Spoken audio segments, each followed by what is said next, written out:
Coming up on Nittany Game Week. We've got a lot of really good guys. We're super tight, super close. So I think when you put all those things together, you got a chance to do something really special. Penn State's baseball team is off to their best start in 46 years. What they've been able to do on offense, that's very rare for the blue and white. The best in the country all gather in one location, Happy Valley. How the Nittany Lions fencing teams approach the biggest weekend of the season in our roadmap to victory. Theme across all the chapters of my story so far have been a fundamental belief in the power of sport for good. This belief has led former two-sport athlete Scott Shirley to start the annual Lift for Life, Uplifting Athletes, and Pledge It.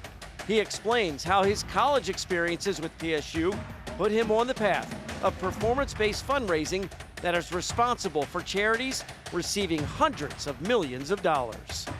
It's time for Nittany Game Week.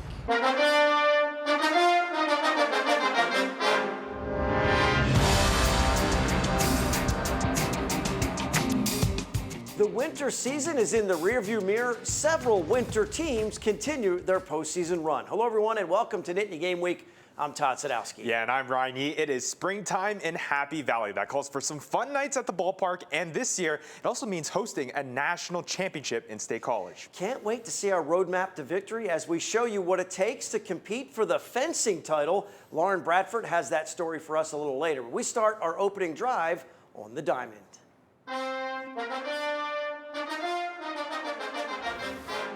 Check out the views down the right field line from Medler Field at Lubrano Park. As the sun sets on the 20th game of the season, the Nittany Lions find themselves with 15 wins already. Best start since 1979 for PSU, hosting Lafayette. One of those nights where a lot of hard hit balls go right to the defense.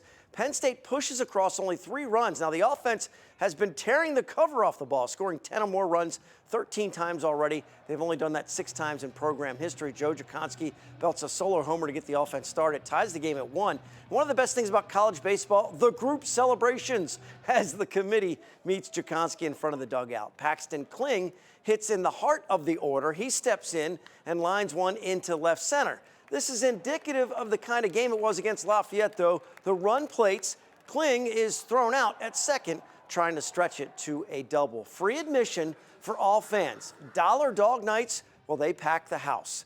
Cole Wagner singles home a run to pull the Lions to within 5-3 in the bottom of the 9th. The final out will go to the short outfield, a pop-up to the infielder. PSU falls to 15-5 on the year. They are in the meat of their schedule, which takes a toll on the pitching staff. There's tons of potential and optimism moving forward. This stretch we knew was going to be a tough stretch when you look at not just the teams you're playing on the weekends, but we got 3 straight weeks of double midweek. Now the good news is we're getting all these young arms a ton of experience, which is going to pay off long term. Top to bottom, we just got a tough group of guys. I think that we compete, we work hard, we get after it in the weight room, in the cages, at practice. We just go about our business the right way. I think that we've got a lot of really good guys. We're super tight, super close. So I think when you put all those things together, you got a chance to do something really special. Well, the Nittany Lions are home all weekend for a Big Ten series against Michigan State.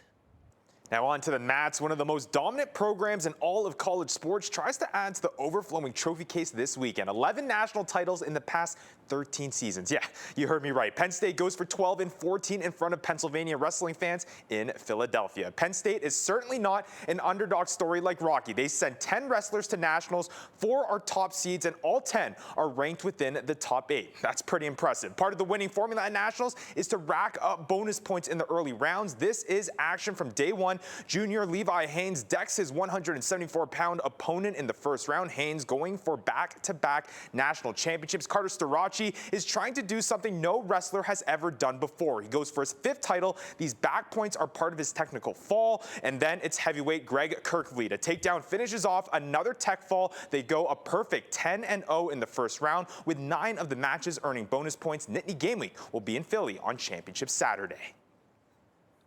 Huge match for the men's gymnastics team at Rec Hall as well. Top 5 teams go head-to-head with Nebraska in town. 33rd year for head coach Randy Jepson, and this is close the entire way. Floor exercises up first. Erie, Pennsylvania native Josh Carnes has already been nominated for the Nissen Emery Award, which is like the Heisman Trophy for gymnastics. He sticks the landing to finish off his routine, a season-best score of 14.150 for Carnes in the event. Move to the rings takes tremendous strength to pull off these moves. It's Matt Underhill. After he's horizontal, he goes vertical to set up his finish, takes an extra second to stabilize, and then sticks his landing. Underhill knows it's a good one, 14.100, and he's fired up afterwards. It all comes down to Matt Cormier on the high bar. He needs a solid routine to give his team the win. In the Big Ten regular season championship, Cormier is rock solid throughout, more than good enough to secure the points necessary for the Nittany Lions to capture their first Big Ten regular season title.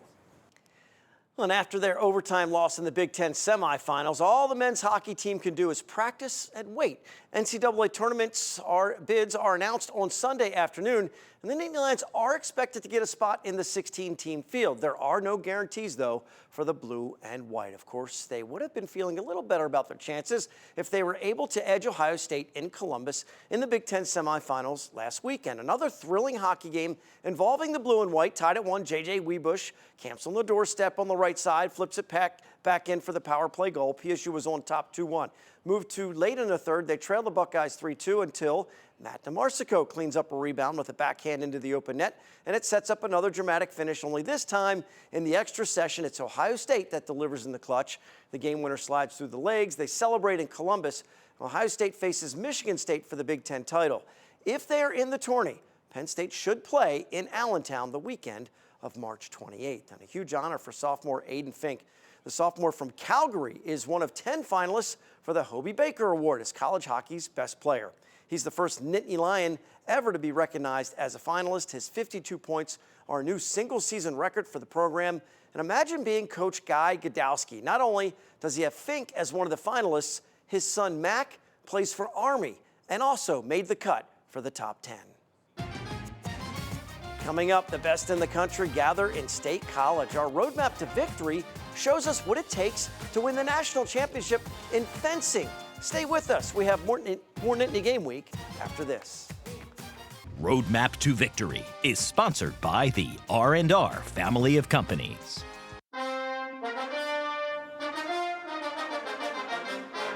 Welcome back to Nittany Game Week. We've had a lot of fun extending the program beyond the football season to include every Penn State sport, and we mean every sport. Yeah, the men's and women's fencing teams reach the culmination of their season this weekend as they host nationals in PSU's multi-sport facility. In this week's Roadmap to Victory, Lauren Bradford shows us the fencing team in action as they go for a championship.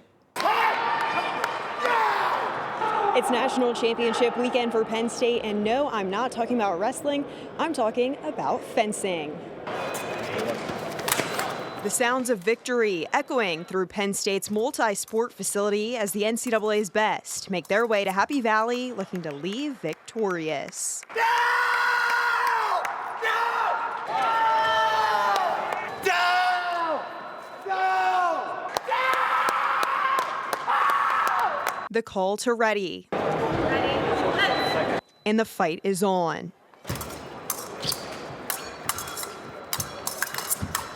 The level is, it gets higher every year. There's more people doing fencing every year. It's my 5th time, so I was blessed to be able to qualify every single year. Quality is getting higher every single year.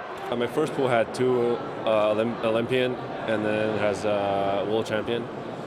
I go into it, I was like, okay, whatever, just do it. Some mixed feelings about Penn State's home advantage. I actually prefer going out. It feels a little weird that you're waking up your own bed and you have to, drive to a competition.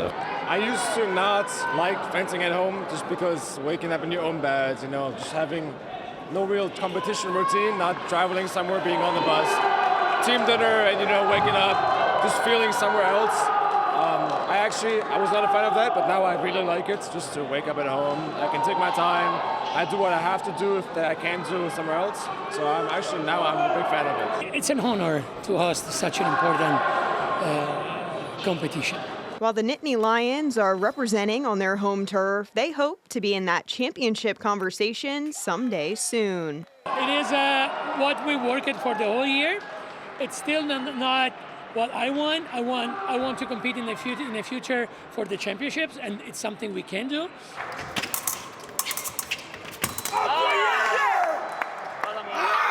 Thank you, Lauren. Always cool to see a different kind of sport, especially when the best in the country are competing. Yeah, that's right. The championships continue through Sunday in the States College. But speaking of championship, there's a tournament in full swing going on the hardwood. As the big dance kicks off, Penn State is on the outside looking in on the NCAA tournament. It was a season of high expectation that started off well, but faltered off towards the end, especially amid Big Ten play, finishing with a conference record of 6-14. After his second season with the team, Coach Mike Rhodes now looks towards the future as he figures out how to put his program back on the right track. It's a season Coach says he and his team have a lot to learn from, including becoming more consistent and improving their ability to close out close games.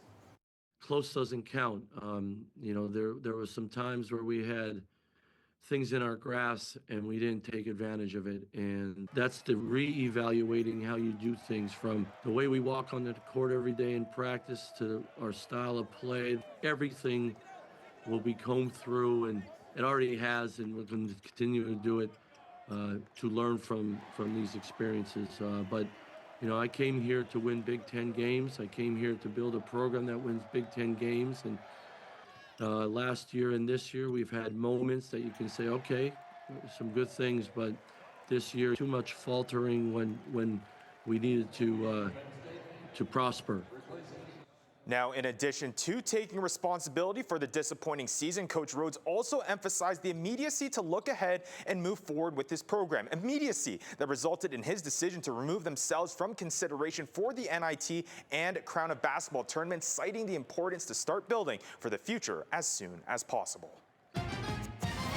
Don't go anywhere. Our Impact interview is next. Former two-sport athlete at Penn State, Scott Shirley, talks about how he uses the power of sport for good, especially when it comes to performance-based fundraising. Nittany Game Week is coming right back. Impact Interview is sponsored by the Pocono Mountains, where small-town charm meets big adventures. Book your trip today by visiting PoconoMountains.com. Welcome back to Nittany Game Week. Imagine being a football player at Penn State, or maybe a baseball player. How about an engineering student? That's not easy. Now try being all three. Such was the college life of Scott Shirley 20-plus years ago. Not only did the East Pennsboro High School grad juggle all of those things while he was in State College, in this week's Impact interview, I talked to Scott about his college experiences and how he turned a personal tragedy at the time into one of the most impactful charitable organizations in all of college sports. I had a desire to major in engineering, and Penn State's engineering was 5th in the country. Football was #1 in the country, and I had the option to play baseball later in my career there. Tragedy sneaks into your life with your dad's situation. If you can enlighten people what happened there, how did you react to it, and it led to Uplifting Athletes? Yeah, absolutely. So to kind of revisit that, it was fall of 2002. We were playing Iowa on my way home from practice, get a call from my mom. My dad had been diagnosed with a rare form of cancer. You know, a lot of people knew my dad in the area. He was a winner, he was a fighter. He was a coach at Mechanicsburg High School for the baseball team for 34 years. Had over 400 wins, had more wins than Paterno at the time. We used to joke about that. But he was given this diagnosis that wasn't good. He was given 6 months to live. And you know, it was hard to process what that meant. And I told my teammate at the time, Damone Jones, and he said, well, you know, we're Penn State football, let's fight for him. So we talked about an idea that we had to hold a summer weightlifting competition called the Lift for Life, which we launched in summer 2003. And we were kind of the dog that caught the fire truck. We held the first event and learned that, yes, we could mobilize our fans around a cause that we were passionate about, but more importantly, we could inspire this rare disease community with hope by simply taking action. So felt like we had created something pretty special, not just for our teammates and for our community or for the rare disease patients, but really for the families that were out there fighting alone, and we came alongside of them and said, we're here to fight with you. Like anything, organically, things grow if they're great ideas and they're well executed. And for that particular idea, it started to build, and then it started to branch out into the Uplifting Athletes idea that you see on campuses all around. So take us from that moment to where it started to grow and where it is today. Yeah, you know, the story has many chapters, and I'd be remiss if in that kind of chapter one. I didn't give credit to Paterno, and really the fact that it ever happened was because of the type of program he ran that attracted the type of players that we were. So my roommate Damone making that suggestion, my teammate Dave Costo saying, hey, I'm in it, let's do this. And the guys lining up at our locker saying, how can I help? I've often reflected on the fact that Lift for Life probably doesn't happen if I choose to go anywhere else in the country. It was not just me and my situation, but it was me and my situation surrounded by the right people. And even administratively, to have the support to do what we did back in 2003 is pretty wild. So from there, I graduated with a degree in engineering, moved to DC, had my dream job, was building the Washington National Stadium. That's what I had envisioned for my life, was building stadiums around the country. And 2 years into that, my dad passed away, and 1 month after he passed away, the first new treatment was brought to market for his disease. And the NIH credited us with being the catalyst for that progress. So it was pretty obvious to me at that point that what we had done at Penn State had more of an impact than what I imagined. So I quit my job, moved in with my mom, and we franchised the Lift for Life event across the country. So I spent the next 10 years driving a 96 Camry, campus to campus, and telling my story in locker rooms, in squad rooms, and asking players if they wanted to get involved. See me afterwards, and kind of block by block, we built the Uplifting Athletes Network to include half of the Big Ten, half the ACC, at least one school in every major conference. And you look at the need for sports performance-based fundraising. And so now Pledge It is the next challenge, right? For someone that sees it with that vision, the people that you knew would mobilize with you. And so talk to me about the Pledge It idea. The story, I think, gets really interesting and really exciting. So for the better part of Uplifting Athletes, we've had more than a $400 million impact on the rare disease community. So tremendous impact, and it's a life skills program training these young student athletes how to use their unique position, their assets, their abilities to have a positive impact on the communities around them. About 10 years ago, we, Uplifting Athletes, wanted to do performance-based fundraising. So pledge per pound, pledge per rep, pledge per vertical inch of the combine, and we couldn't find anybody that was offering that. So we created it ourselves for use by Uplifting Athletes. It's a separate company. Uplifting Athletes has an interest in it, and they are a customer of it, and have free use of the platform. So it's been a great relationship. But at the time, 43% of NFL players had gone through our life skills program on their college campus. So 43% of NFL players wanted to use something like Pledge It to raise money for a cause that was important to them. And for most of my professional life to that point, I had benefited from our community rallying around my cause. I really underestimated how fulfilling it would be to be able to equip and empower other athletes to rally communities around their cause. And now we're able to have hundreds of millions of dollars of impact, at scale, with really no end in sight. And then finally, what's next? I mean, that's all? That's all you got so far, Scott? Come on. No, but seriously, I mean, for a person like yourself, with all the capabilities and the motivation, but, what do you see coming down the road? The theme across all the chapters of my story so far have been a fundamental belief in the power of sport for good. So I think there's been, kind of that entry point at Penn State where the athletes already have a platform. But I'm really generating a passion around bringing up the next generation of athletes so that they have that opportunity, and bringing them onto that platform with that understanding. It's been really fun, and trying to figure out kind of where to go with that next. The Pledge It is 10 years old now, and just like Uplifting Athletes, has raised hundreds of millions of dollars. Thanks to Scott for his time. Make sure you go to NittanyGameWeek.com to watch all of our impact interviews and to view our web-exclusive content like our depth chart. And we still have our Dean's List to reveal for this past week, and AD Pat Kraft is being recognized. We'll tell you who's honoring the Nittany Lions sports leader. We're heading into the final minutes on Nittany Game Week. The Nittany Game Week Depth Chart is brought to you by Burke and Bradley Orthopedics. Located in Pittsburgh, Burke and Bradley Orthopedics is a comprehensive sports medicine practice, providing patients with the most current and innovative approaches in diagnosis and treatment. Now, welcome back to Nittany Game Week. We'll take any excuse we can to use this video. Athletic Director Pat Kraft always reminds everyone he's a former Big Ten linebacker. He's also one of the best at his job, according to the Sports Business Journal. Dr. Kraft is one of the 5 finalists in contention for the Sports Business Journal Athletic Director of the Year. The winner will be announced on Wednesday, May 21st. Good luck to Dr. Pat Kraft. And along with Dr. Pat Kraft, we have some other Penn State Nittany Lions to shout out this week in our Nittany Game Week Dean's List. We start on the ice. We mentioned him before as men's hockey's Aiden Fink was named a top 10 finalist for the Hobie Baker Award given to the best player in D1 men's college hockey. He's the first Nittany Lion to be recognized as a finalist. He also became just the 7th player in Penn State history to earn Big Ten first team recognition, the first unanimous selection Penn State has ever had. Now in gymnastics, senior Josh Carnes earns his second 2025 Big Ten Gymnast of the Week honors after posting his best score on the floor and parallel bars, en route to win Penn State's first ever Big Ten regular season title with a win over number 4 Nebraska we showed you earlier. As we showed earlier as well, PSU fencing is having a pretty good season, and we got 5 athletes to name: Mohamed Yassin, Allegra Cristofoletto, Katerina Chorny, Neil Lilov, and Un-Yu Kim all earned first team all-region honors from the U.S. Fencing Coaches Association. And lastly, always like to show academics some love too. 94 winter sports student athletes received academic all Big Ten honors, excelling both in their sport